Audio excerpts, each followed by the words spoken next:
이스라엘의 진영은 전쟁터의 공포로 가득했습니다. 골리앗이라는 이름을 듣기만 해도 사지가 떨리기 시작했죠. 그 자체로 두려움의 상징이었습니다. 키는 3m 가까이 된다고 하고 갑옷만 57kg, 창끝만 7kg에 달하는 괴물 같은 전사가 그 앞에 떡 버티고 있으니 두려운 것입니다. 그가 40일 밤낮으로 나와서 이스라엘 군대를 모독하며 이스라엘의 그 하나님을 모독하니 사실 사울 왕과 어떤 군인들도 그 앞에 나서기 두려운 것입니다. 그렇게 두려움을 떨던 그때에 아버지의 심부름으로 치즈와 떡을 가지고 그 군대 병영진을 방문했던 소년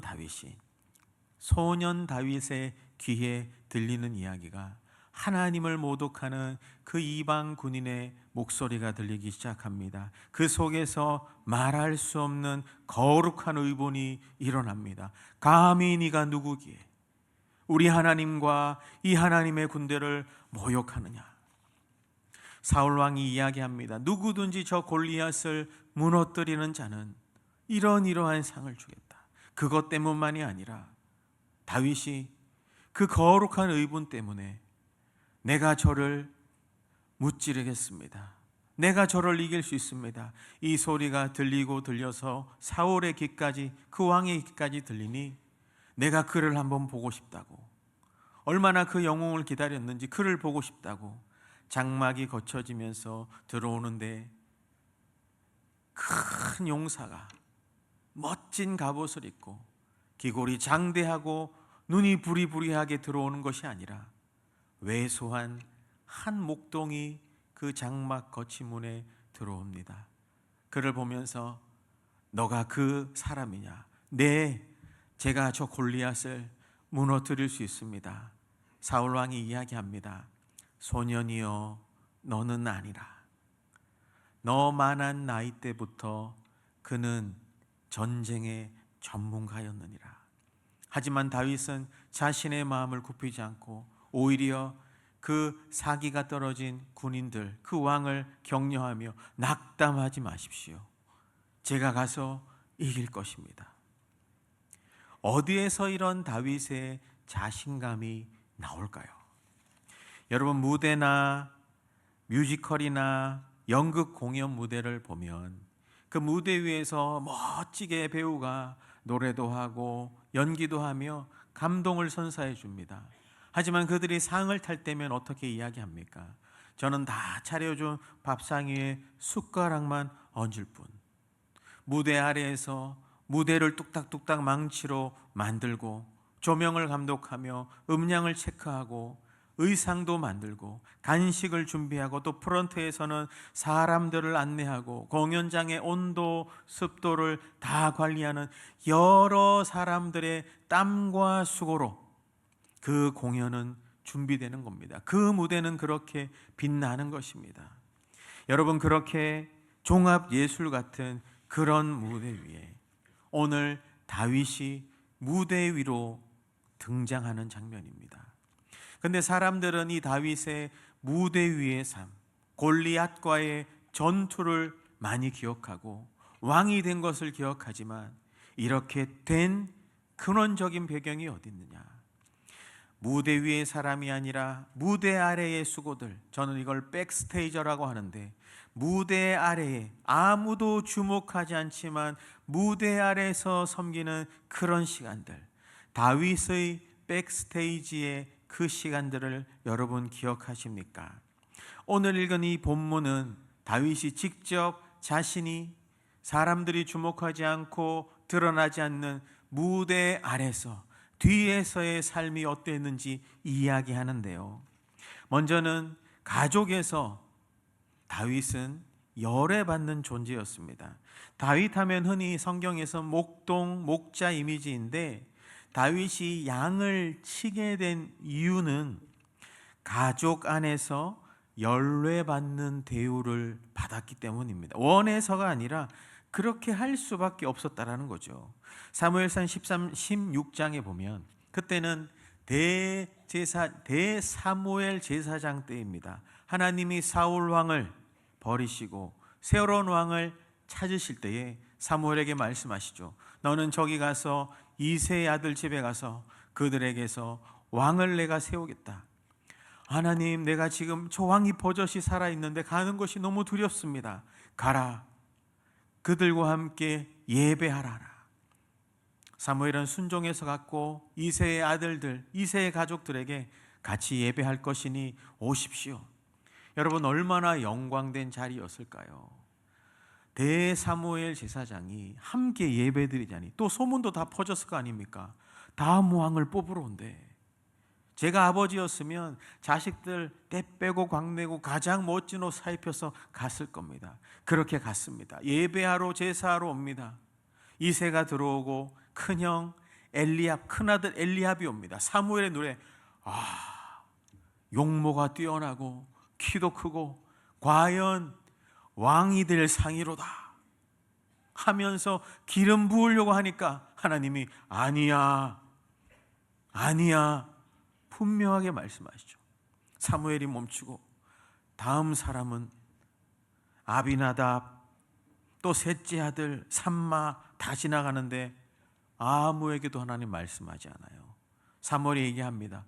혹시 더 없습니까? 그러자 이새가 이야기합니다. 한 명 있긴 있는데 저 들에서 양을 치고 있습니다. 그때 당시에 양을 치는 것은 굉장히 하찮으면서도 필수적인 것입니다. 가족들 가운데 양을 치는 자는 거의 막내였습니다. 가장 보잘것없고 하찮고 대우받지 못하는 그런 막내에게 힘든 일 고생길을 시키는 거죠. 하지만 가족 생계를 위해서 이 목동의 삶이 어떤지는 제가 이따가 이야기하겠지만 그렇게 들에서 양치는 아이가 한 명 있는데 안 보셔도 될 것 같은데요. 데려오라고 합니다. 가서 연통을 놓고 그 들에서 양치는 아들, 막내 아들 이 장막문을 열고 들어옵니다. 목동의 삶은 우리가 생각하는 것하고 다릅니다. 목동의 삶은 굉장히 열악하고 핍박하고 또 한 번 나가면 몇 주에서 몇 달간은 양을 치웠기 때문에 들에서 자는 거고 냄새 아니면 몰골이 많이 않을 겁니다. 성경에는 이걸 좋게 표현해서 얼굴이 붓고 용모가 아름다웠다고 하지만 아마 햇빛에 기울여서 얼굴이 불그스레했을 것입니다. 그리고 용모가 아름답다는 그 말은 당시의 남성 중심의 사회에서는 뭔가 우락부락하고 귀골이 장대하고 이런 것이 요즘 그런 말이 있던데 애견녀 말고 토스테론 걸남 이런 게 있던데 저 잘 모르겠습니다만 그런 우락부락한 게 아니라 아유 너는 참 곱게 생겼네 아무것도 못하겠네 이런 뜻이거든요. 근데 그를 볼 때 하나님께서 말씀하시죠. That's him. 바로 그다. 그에게 기름 부어라. 형들은 아마 다윗이 들어올 때 저 냄새 나고 막내. 근데 하나님은 용모를 보지 않고 키를 보지 않고 중심을 보시면서 들판에서 양을 치던 그 다윗의 마음을 보신 것이에요. 어떤 학자들은 이 중에서 다윗이 이새의 다른 아내에게서 얻은 아들이었을 것이다 라고 이야기합니다. 왜냐하면 시편 51편에 보면 다윗이 이렇게 고백해요. 내가 죄악 중에서 출생하였고 어머니가 죄 중에서 나를 잉태하였나이다 라고 하면서 이복 아들인 것처럼 뭔가 배다른 아들인 것처럼 출생의 비밀을 이야기했다라고 이야기하는데 그래서 가족 안에서도 뭔가 소외받는 거죠. 얼마나 중요한 자리입니까? 왕을 뽑는데 우리 자녀가 왕을 뽑는데 우리 자녀 중에서 그런데 그 막내는 초대하지도 않아요. 들에서 양치러 보냅니다. 그래서 이렇게도 보는 사람도 있는데 명확한 근거는 없어요. 하지만 확실한 것은 가족 안에서 소외되고 열애되는 어떤 환경이 있었다라는 겁니다. 그런 무대 아래서 가족은 어떻게 다윗을 거들떠 보지 않은 것이죠. 아버지마저도. 하지만 하나님은 다 보는 것입니다. 여러분 여기에서 우리가 하나 살펴볼 것은 뭐냐? 다윗은 살아온 성장 과정에서 생각지 못한 상처와 아픔이 많았을 것이라고 우리는 상상해 볼 수 있습니다. 가족 안에서 열외되고 제외되고 뭔가 가족 모임에 끼지도 못하는 그런 상처에도 불구하고 하나님은 그를 주목하시고 그를 보신다고요. 여러분, 우리 안에 때로는 어떤 마음의 상처가 있습니까? 이 상처 때문에 하나님 앞에 나아가지 못하면 그것만큼 어리석은 일이 없습니다. 오히려 이 상처가 동력이 됩니다. 한번 따라해 볼까요? 상처가 동력이 된다. 이 상처 때문에 하나님께 더 가까이 나아가야 하는 것입니다. 하나님이 아픔 때문에 주님께 기도하러 갑니다. 이 아픔 때문에 하나님 내게 말씀해 주십시오. 이 상처를 온전하게 치유하지 못하고 회복하지 못하면, 미온적인 상태로 놔두면 눈이 왜곡됩니다.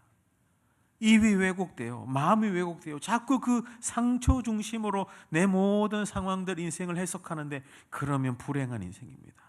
오히려 상처가 동력이 되어 주님 앞에 나아갈 때 주님은 이 상처를 온전히 치료하시는 줄 믿습니다. 회복하시고 깨끗게 하시고. 다윗이 오늘 그랬잖아요. 이 상처가 회복의 성장의 동력이 되는 것입니다. 사랑하는 여러분, 여러분에게 어떤 누구에게도 말하지 못하는 가족의 아픔이 있고 어떤 출생의 비밀이 있는지 아니면 가족사가 있는지 알 수 없을지라도 여러분, 주님 앞에 내놓지 못할 아픔은 없는 것입니다. 하나님은 모든 상처를 다 보듬으시고 오히려 그 상처가 동력이 되어 오히려 주님의 사람으로 높이 세우시고 온전케 하시는 주님의 은혜 베푸시는 줄 믿으시길 바랍니다. 그렇게 될 때 나의 지난 날에 아팠던 상처는 과거형이 되고 상처가 동력이 되어서 회복되어지는, 그래서 소망과 미래가 나의 현재형이 되는 그런 회복의 사람들 다 되시길 주님의 이름으로 축복합니다. 그렇게 목동 다윗이 들어왔어요. 다윗이 무대 아래에서의 삶, 두 번째는 뭐냐면, 첫 번째는 가족에서 열애된 것이고, 두 번째는 들에서, 들판에서 양을 치는 목동의 삶이 다윗의 무대 아래에서의 삶이었습니다. 당시 고대 근동에서의 목동은 굉장히 쉽지 않은 삶이었습니다. 크파케뎀이라는 거기에 의하면 고대 근동에서 목동의 하루 일과를 이렇게 표현한 게 있어요. 그게 어떻게 되냐 하면, 목동은 이른 아침에 양우리에서 나옵니다. 동트기 전에 양우리에서 나와서 신선한 풀밭이 있는지 한번 살펴보는 거죠. 안전한 길로 가야 되니까 먼저 한번 돌아봅니다. 맹수나 도적의 위협으로부터 안전한 길을 택해야 되니까. 그래서 양을 이제 아침에 끌고 나옵니다. 양을 뒤에서부터 몰고 가는 방식이 아니라 앞에서 목소리로 이끌어요. 나중에 기회가 되면 이 영상을 보여드리고 싶은데, 거기 팔레스틴에서 여러 사람 관광객들이 그 목장에서 양들에게 막 음메 다 불러도 거들떠 보지도 않아요. 근데 목동이 딱 나와서 하니까 저 멀리서 양이 쫙 몰려옵니다. 그거 보면서 저도 참 그렇다. 양은 목자의 음성을 들어야 된다. 양은 목자의 음성을 들어야 된다.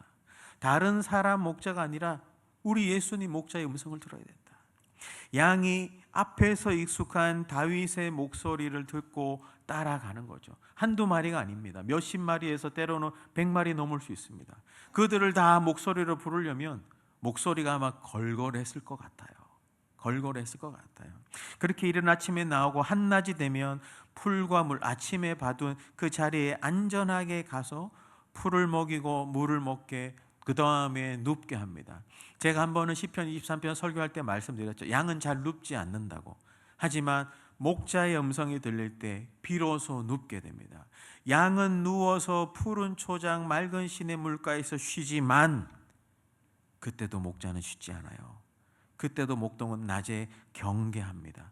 쉴 때 행여나 공격할까 봐, 위협할까 봐. 저녁이 됩니다. 양우리로 복귀합니다. 해가 지기 시작하면 한 마리, 두 마리, 세 마리, 네 마리, 다섯 마리, 76마리, 78마리, 99마리. 어디 갔지? 밤이든 낮이든 찾으러 갑니다. 자기의 목소리를 그 밤에 신호를 부르면서 그 소리가 들리는데 낭떠러지든 절벽이든 가서 들쳐업고 옵니다. 양이 얼마나 무거운지 저도 한 번도 안아보진 않았지만 많이 무겁대요. 그 털만, 비라도 오면 그 털에 털에 비를 맞으면 얼마나 무겁겠습니까? 그걸 들쳐오고 오는 겁니다. 그 밤에 눈이 어두워 쓰러질까 봐. 그 목자의 삶. 그렇게 와서 백 채우고 양들을 그 우리 안에서 쉬게 하면서 목동은 또 야간 경계를 서는 거죠. 밤이 되면 고대 근동에서는 두세 명이 한 조가 되어서 이제 교대로 서는데 밤에 보초를 서며 맹수와 도적의 침입을 막습니다. 그러면서 그들은 쉴 때 어디에서 자느냐? 편안한 집이 아닙니다. 나뭇가지와 동물 가죽으로 만든 간이 막사 같은 곳에서 몇 주, 몇 달을 살게 됩니다. 날씨가 좋지 않을 때는 동굴에서 지내기도 해요. 동굴에서. 여러분, 이게 고대 근동의 목동의 삶이었습니다. 이렇게 지내던 다윗이 빨리 오래. 그래서 헐레벌떡 들어간 겁니다.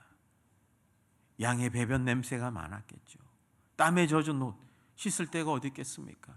겨우 시냇가에 세수만 했을 텐데 그런 초라하고 소외되고 가족에게서 열애되는 그런 자를, 아무도 보지 않는 그런 자를 하나님은 보셨다는 겁니다. 아무도 주목하지 않은 그 들판에 있는 사람을 하나님은 지켜보셨다는 겁니다.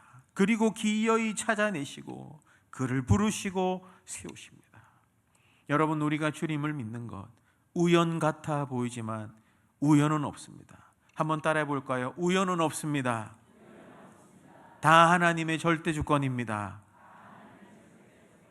하나님이 불러내어 주셨기 때문에 이 자리에 있는 겁니다. 혹시나 여기가 푸른 초장인 것 같아서 눕고 쉬고 잠드시는 분이 있더라도 오늘은 이해하겠습니다. 하나님은 들판에서부터 보신 거예요. 아무도 보지 않는, 주목하지 않는, 소외되고 열애되고 비참하고 초라하는, 해야 되지만 남들이 하기 싫어하는 그 일을 맡긴 그 들판의 현장 광야에서부터 하나님은 그 한 사람을 주목하신 거예요. 그리고 더 단단하게 연단하십니다. 왜? 그를 쓰시기 위해서. 여러분, 어디에 있든 주님 앞에 행하십시오. 어디에 있든 주님 앞에 충성하십시오. 주님은 지켜보고 계십니다. 그 들판에서도. 그렇게 무대 아래 있던 다윗이 사무엘을 통해 기름 부음 받고, 내가 왕이 될 상인가? 아무리 봐도 그런데. 그러다가 아버지의 심부름을 따라 전쟁터로 갑니다. 그렇게 사울 왕의 그 장막이 거쳐지고 다윗이 들어오는데 똑같은 반응이에요. 처음에도 말씀드렸죠. 소년이여, 너는 아니라. 너는 용모도 곱상하고 그러니 너는 아니다. 너의 용기는 가상하나 너는 상대가 되지 않는다. 하지만 다윗은 어디서 나타났는지 담대한 마음과 용기와 기백으로, 아닙니다, 낙담하지 마십시오. 제가 가서 이기겠습니다. 무엇이 다윗으로 하여금 이런 용기와 기백, 이런 태도를 갖게 했을까요? 그래서 오늘 본문을 봅니다. 오늘 본문에 32절 33절까지 이야기하고 34절에 보면 다윗이 사울에게 말합니다. 제가 가서 이길 수 있습니다. 그 근거를 자신의 무대 아래에서의 삶, 열애되고 소외되었지만 그 목동의 삶을 자신의 입으로 이야기하는 겁니다. 어떻게 됐냐? 주의 종이 아버지의 양을 지킬 때에 자기가 원해서 지켰다기보다는 집안의 막내라서 하찮고 주목하지 않고 화려하지 않고 손 많이 가는, 남들 하기 싫어하는 그 일이 맡겨졌으니까 할 수밖에 없었지만 양을 지킬 때 어떻게 했습니까? 사자나 곰이 와서 양떼에서 새끼를 발톱으로 확 움켜가면, 여러분, 들판에서 양떼를 키우다 보면 이 목동의 습관은 늘 양의 숫자를 세는 거거든요. 저희 교육자들도, 교구 안에서도 교회 학교 교육자들도 늘 양떼를 셉니다. 누가 왔는지 안 왔는지. 그래서 늘 전화하고 또 이렇게 돌보라고 저도 권하거든요. 그래서 옛날에는 우리 전도사님, 여전도사님들 많을 때는 늘 탁탁탁탁탁 이거 들고 다녔잖아요. 누가 왔는지 안 왔는지 탁탁탁탁. 요즘에는 지금 아마 방송실에서 카메라로 잡고 있는 걸로 압니다. 그래서 여러분 주무시면 다 찍혀요. 그래도 오늘만은 봐드리도록 하겠습니다. 다시 돌아와서 그렇게 양떼를 세다가 없네.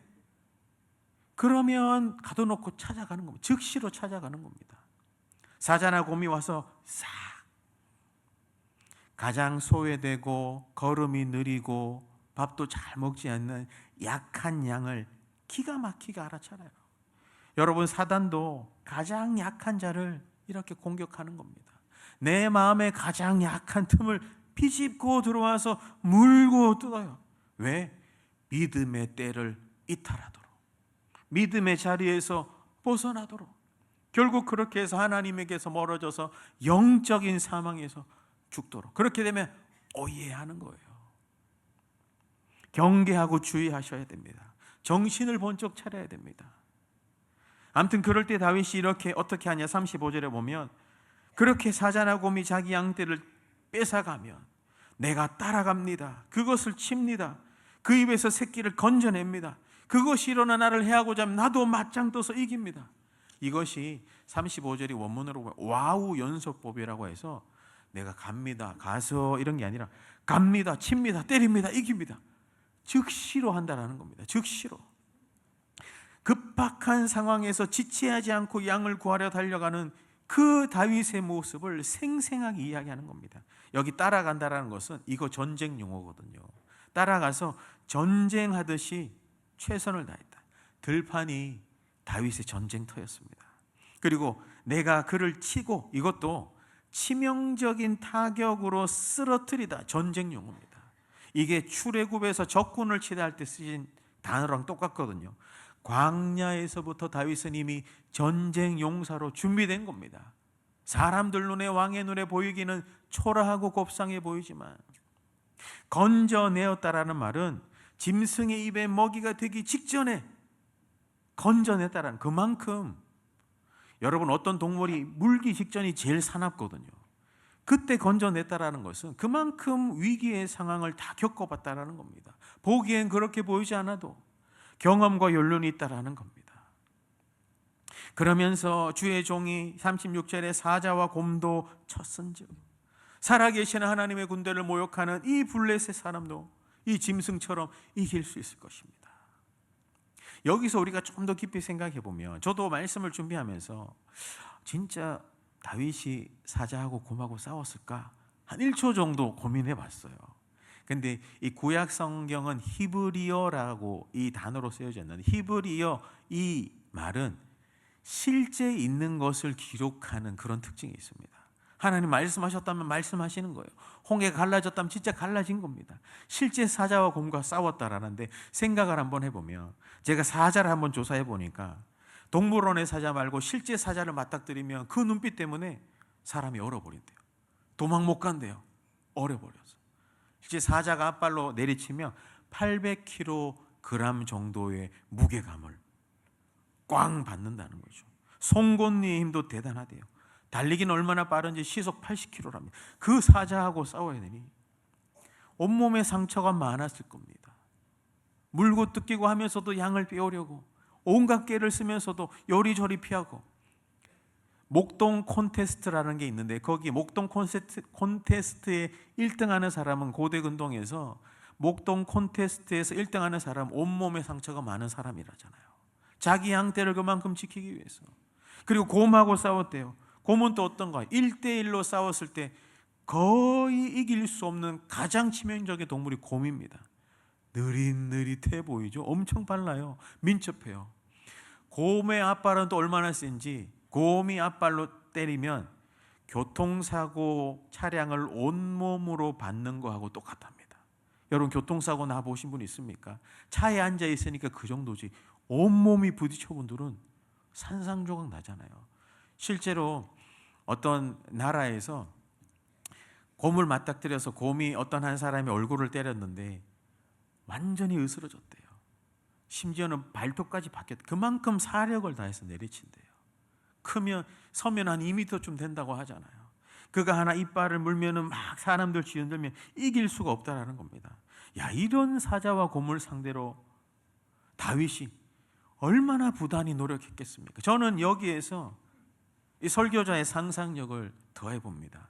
처음에는 막 가서 부대 끼면서 뭐 상처 나서 피 나지만 가지고 왔지만 이것을 계속 노력하다 보니 이제는 근거리 전투보다 멀리서도 이길 수 있는 방법을 배우지 않았을까? 그게 뭡니까? 골리앗에서 나오는 거죠. 돌을 줍습니다. 가죽을 묶어요. 돌려요. 팽. 평상시에도 얼마나 많이 연습했을까요? 여러분, 다윗의 물맷돌은 한번 그냥 아무 데나 했는데 하나님이 다른 데 가네 이 돌을 박아가지고 이쪽으로 탁 박아준 게 아니에요. 정확하게 타격한 겁니다. 부단히 연습한 겁니다. 들판에서부터, 광야에서부터 충성하는 것, 들판에서부터 부단하게 연습하는 자를 주님은 주목하시고 세우시는 겁니다. 그렇게 들판에서부터 준비된 사람을 하나님은 세우시는 거예요. 저는 오늘 이 말씀이 특별히 우리 일하는 청년 세대, 3040 세대들이 더 들었으면 좋겠는 이런 마음이 있어요. 우리 수능 시험 준비하는 아이들이 고1 때부터 들었었으면 하는 그런 마음이 있어요. 들판에서부터 충성하고 준비된 자를 하나님이 세우신다고. 직장 다니시는 분들 오늘 이 말씀을 잘 들으시면 좋겠어요. 자신만의 무기인 다윗의 물매 전법을 갈고 닦지 않았을까? 전쟁해보고 날려봤더니 곰이 요렇게 피하더라. 그 움직임을 다 간파하고 저럴 때는 요렇게 던져야겠다고 얼마나 많이 연습했으면 골리앗 앞에 섭니다. 곰은 섰을 때 한 2m, 2.5m쯤 되지만 골리앗은 3m 됩니다. 몸도 더 커요. 그리고 곰보다 말도 어찌 그리 많은지, 싸우면 될 걸 말로 싸우는지, 말이 어찌 그리 많은지, 행동도 곰보다 느려요. 곰하고 싸우는 게 쉬웠을까요? 골리앗하고 싸우는 게 쉬웠을까요? 베스트셀러 작가인 말콤 글래드웰이 쓴 강자를 이기는 약자의 기술, 거기에 이 다윗과 골리앗 싸움을 이야기하는데 오히려 골리앗이 더 시군죽 먹기였을 것이다. 곰과 싸웠는데 이 물매를 돌리면서 가만히 서 있잖아요. 말만 하니까. 그래서 정수리에 정확하게 바뀌었을 것이다. 여러분, 우리의 상대는 어떤 것입니까? 너에게 상대가 안 돼 소년아 했던 그 상대는 실제로 하나님을 의지하는 그 소년에게 상대가 되지 않은 것이죠. 세상에서는 이 다윗의 성실함을 치하하지만 다윗은 이 승리의 결과를 누구에게 돌립니까? 37절에 보면 또 다윗이 이르되 여호와께서 나를 사자의 발톱과 곰의 발톱에서 건져내셨은즉. 누구에게 돌리고 있습니까? 하나님께서 건지셨다. 다윗이 물매를 잘 돌렸구나, 연습했구나, 이 차원에서 끝나면 안 됩니다. 그러면 세상 체계예요. 다윗이 물매를 열심히 돌리고 부단하게 하고 열애되고 소외받고 무대 아래에서의 그렇게 준비된 것은 무엇입니까? 하나님께서 쓰시기 위함입니다. 하나님께서 부르신 자는 무대 아래에서도 보이지 않는 곳에서도 들판에서도 주님 앞에 있는 것처럼, 아니 주님 앞에 있다는 믿음으로 충성해야 됩니다. 그럴 때 주님은 그를 더 주목하시고 보시고 세우시고 사용하시는 겁니다. 아무도 보지 않을 때 주님 앞에 충성하는 것, 광야에서부터 충성하는 자가 그래서 예배 잘하는 겁니다. 사람들에게 드러나는 자리, 화려한 자리, 많이 모인 자리, 뭔가 직분의 자리 아니요, 아무도 보이지 않는 그곳에서부터 충성은 시작되는 것입니다. 하나님께서 건져주셨다고 해요. 건져내셨은즉 건져내시리다. 한번 따라해 볼까요? 건져내셨은즉 건져내시리다. 말씀이 그대로 나와 있잖아요. 과거에 하나님이 나를 사자와 곰에서 건져내셔 주셨던 경험, 이 연륜, 이 하나님의 은혜를 만끽한 나기 때문에 이 골리앗 같은 큰 상대도 하나님이 이기게 하실 것입니다. 이 믿음과 담대함으로 나아가는 것입니다. 쭈뼛쭈뼛 두렵게 물매를 던지는 것이 아니라 너는 칼과 창으로 나오지 마. 나는 만군의 주 여호와 이름으로 나아가노라. 피우 팍 끝 되는 거예요. 사랑하는 여러분, 우리 인생에 승리를 주시는 분이 누구십니까? 우리 인생을 그 구렁텅이에서 건지시는 분이 누구세요? 아무도 보이지 않고 주목하지 않는 곳에서도 우리를 바라보시는 분이 누구십니까? 여러분, 예배자는 보이지 않는 광야에서부터 주님 앞에 충성으로 준비되는 자입니다. 그렇게 갈고 닦고 부단히 연습하고 훈련할 때, 준비될 때 하나님이 무대 위에 세우시는 거예요. 그 무대 위에서 연습한 대로 하면 됩니다. 훈련한 대로 하면 돼요. 태능 선수촌에 가면 실전을 연습같이, 연습을 실전같이, 아무도 보이지 않는 곳에서 어떻게 기도하십니까? 대표 기도할 때만 멋지게 기도하나요? 아닙니다. 봉사할 때만 멋지게 봉사해요? 아닙니다. 주님 앞에서 내가 행하는 그 태도가 나타나는 거예요. 주님은 그런 자를 계속 사용하는 거예요. 어떤 피아니스트가 청중 없이 빈 콘서트홀에서 하루 8시간씩 연습했대요. 그래서 기자가 묻습니다. 관객도 없는데 왜 그렇게 열심히 연습하십니까? 그분이 크리스찬이어서 이렇게 이야기합니다. 관객이 없어도 나의 연주는 하나님이 듣고 계십니다. 하나님 앞에서 하는 겁니다. 저도 이 말씀을 준비하면서 첫 설교했을 때가 생각났어요. 이동현 전도사님일 때. 보통 그때 담임 목사님께서 이 대예배 때는 전도사를 잘 안 세우는데 여름에 세우셨어요. 해봐야 는다고. 그래서 힘든 거 왜 이렇게 시키나. 내 부서 이렇게 설교해도 좋을 텐데. 그때 막 찬양도 하고 막 그랬을 텐데, 양지에 왔다 갔다 막 했을 텐데. 그래서 그래도 매주마다 담임 목사님은 몇 편의 설교를 준비하잖아요. 그런데 저는 그 한 편을 위해서 몇 달 동안 준비하면서 덜덜덜 떨리는 마음으로, 그래서 전날 잠이 안 와서 또 보고 고치고 또 고치고, 그 습관, 첫 습관이 무섭더라고요. 지금까지 그래요. 설교 전날이면 보고 또 보고 잠 잘 못 잡니다. 그렇게 서서 떨리는 마음으로 첫 설교를 했을 때 뭐 어떻게 얘기했는지 모르지만 성도님들이 은혜 받았대요. 하나님이 은혜 주신 거죠. 대리 목사님이 잘했다고 하더라고요. 그래서 이제 집에 가서 발 뻗고 자겠다 그랬었는데, 그런 삶을 평생 살아갈 줄은 저는 생각하지 못했습니다. 부단히 물매를 돌리고 연습하듯이 매일매일 말씀의 도를 준비하고 이 자리에 서는 겁니다. 저만 그럴까요? 아닙니다. 한 번은 어떤 목회 선배님, 멘토 분이 그런 이야기 하더라고요. 그분이 자신이 부목사 시절에 담임 목사님이 진짜 하기 싫은 일들, 어려운 일들만 많이 맡기더래요. 왜 이렇게 하나? 나를 골탕 먹이나 했는데, 그곳에서부터 자기가 깨어지고 충성하면서 결국은 그 일이 나에게 정말 필요한 것으로 준비되었다고. 저도 사역 경험에서 남들 아무도 맡고 싶지 않은 그런 것들이 저한테 떨어질 때가 있었어요. 아무도 하기 싫대요. 그 수십 명의 목사들 중에. 그 저한테 왔어요. 알겠습니다. 보통 2년마다 그 사역 잡 배치를 바꾸는데 저는 그것을 8년 했어요. 아무도 하기 싫어서. 근데 묵묵히 꾸준히 부단히 하니까 오히려 더 생각지 못한 열매가 나는 거예요. 사람들이 모여들기 시작하는 겁니다. 오히려 사역이 더 활성화되는 겁니다. 제가 그걸 통해 뭘 느꼈냐? 묵묵히 충성할 때 사역의 열매는 하나님이 열어가시는 거구나. 그 자리에 있으면 됩니다. 그 자리에 있으면 돼요. 여러분 인생의 들판은 어디입니까? 광야에 벌어진 자처럼 있지만, 혼자 감당하는 게 힘들 수는 있지만, 하나님 앞에서 충성할 그 들판, 그 일은 어떤 것이 있습니까? 저는 이 말씀을 좀 정리하면서 적용점으로 좀 구체적으로 오늘은 적용을 좀 준비해 왔는데, 여기까지 좀 하고 싶어요. 먼저는 직장을 다니시는 우리 성도님들에게 좀 적용하고 싶어요. 여러분이 앉아 있을 때에 그 책상에서의 그 임무 하나하나가 하나님 앞에서 들판이길 축복합니다.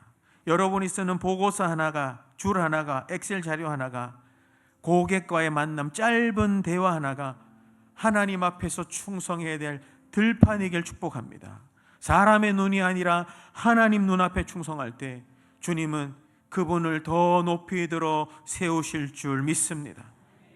일과 영성이라는 책에서 팀 켈러가 이런 이야기해요. 하나님께서 당신을 부르신 그 일터가 바로 당신의 들판이다. 제 마음에 딱 맞는 이야기랍니다. 이번 주에 누구 하나 보지 않아도 그 직장 들판에서 충성하시는 우리 직장의 성도님들 되시길 축복합니다. 또 두 번째 적용적으로는 교회의 중직자와 봉사분들 잘 들어보십시오. 어떤 분은 예배 전후에 조용히 의자를 정리합니다. 남겨두고 간 이 주보를 정리해서 또 모읍니다. 어떤 분은 쓰레기도 치웁니다. 어떤 분은 저 지하에서 교통봉사를 합니다. 식당에서 땀 흘려 수고합니다.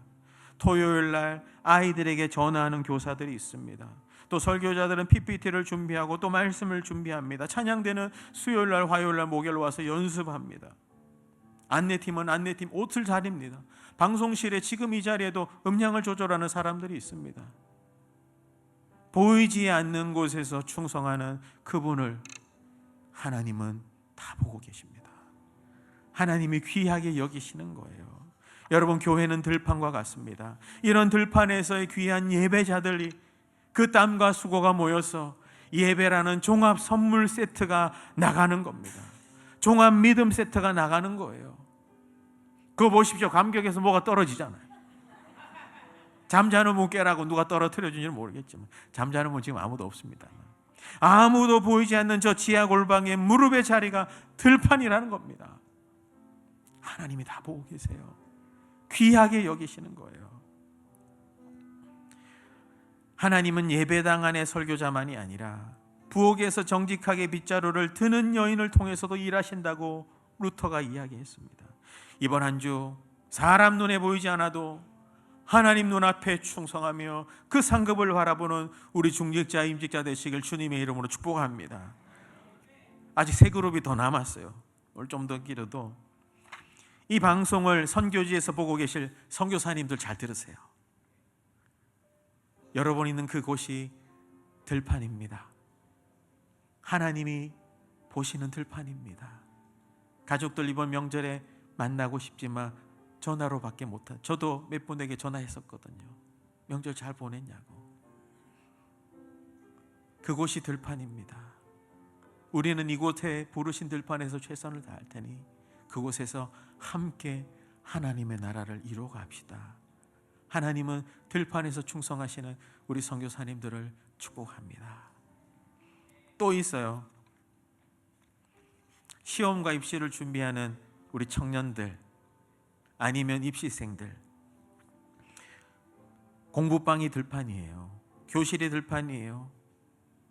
취업을 준비하고 있는 그 사무실이 들판이에요. 공부하는 그 고시원이 들판입니다. 나는 이 준비하는 시간 속에서 어떤 태도로 나아갑니까? 해도 안 다네? 세상이 뭐 이래가 아닙니다. 보이지 않지만 보고 계시는 하나님 앞에 내가 할 수 있는 것 준비하고 훈련하고 최선을 다할 때 그것이 갈고 닦여져서 하나님이 딱 기회를 주십니다. 그때에 하나님이 높이 들어 세우세요. 그때를 위해 여러분 충성하시길 바랍니다. 입시생들이 있다면 공부의 목적은 성공이 아니라 성숙입니다. 하나님 나라가 목적이에요. 저는 수능 치는 아이들을 위해 기도하고 있어요. 하나님이 시험이 단순히 대학 가는 시험이 아니라 인생을 향한 하나님의 원대한 비전이 이루어지는 시작점이 되게 하여 주십시오. 여러 성도님들이 자기 손주들 고시 본다고 시험 친다고 기도 부탁합니다. 이 기도 꼭 합니다. 똑같은 기도합니다. 사랑하는 여러분, 아무도 보지 않는 곳에서 충성하는 자가 성실의 예배자입니다.